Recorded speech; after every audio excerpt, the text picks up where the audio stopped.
మోకాలు నడుము భుజం నొప్పులకు పీఆర్పీ పద్ధతిలో చికిత్స చేయబడను. వేద pain clinic near metro station JNTU. Contact 8186959697.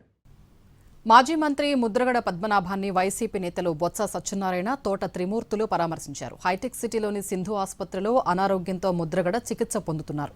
ఆసుపత్రికి వెళ్లిన బొత్స, తోట ముద్రగడ ఆరోగ్య పరిస్థితిపై ఆరా తీశారు.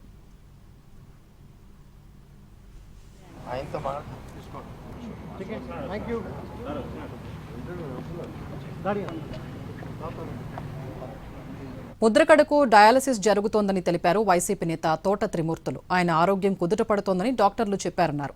ప్రస్తుతం ఐసీయూలో ఉన్నారన్నారు తోట.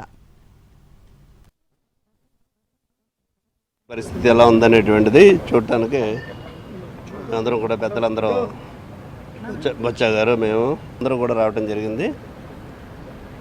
ఆయన ఆరోగ్య పరిస్థితి ప్రస్తుతానికి నిలకడగానే ఉంది. దత్తాత్రేయ గారి యొక్క ఆధ్వర్యంలో ఇప్పటికప్పుడు మానిటరింగ్ చేస్తున్నారు. ఆయన ఇంచుమించు వరల్డ్లోనే నెంబర్ 1 డాక్టర్గా అందరికీ తెలుసున్నటువంటి విషయం. అయితే జగన్మోహన్ రెడ్డి గారు కూడా మాట్లాడి ఎప్పటికప్పుడు ఆయన యొక్క ఆరోగ్య పరిస్థితి గురించి తెలుసుకుని దానికి తగ్గట్టుగా ఎప్పుడు ఏం చేయాలి ఏంటి అనేటువంటిది అప్డేట్ అంతా కూడా చేస్తున్నారు. ప్రస్తుతానికి ఆయన ఆరోగ్య పరిస్థితి నిలకడగానే ఉంది. ఏ విధమైనటువంటి ఆందోళన చెందవలసినటువంటి అవసరం అయితే లేదు. హెల్త్ ఇష్యూస్ అంటే కిడ్నీస్ ఇబ్బంది వచ్చి డయాలసిస్ జరుగుతుంది.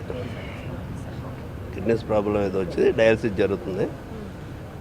ఒక 2 డేస్లో అది కూడా ఆపుతారు, బాగానే ఉంటుంది అనేటువంటి చెప్పారు. బ్రెయిన్ కానీ హార్ట్ కానీ అన్నీ బాగానే ఉన్నాయి అనేటువంటిది డాక్టర్ చెప్పారు. డిశ్చార్జ్ అవ్వటం అనేటువంటిది ఇంకా చెప్పలేదు. ఒక 2 డేస్లో ఆయన్ని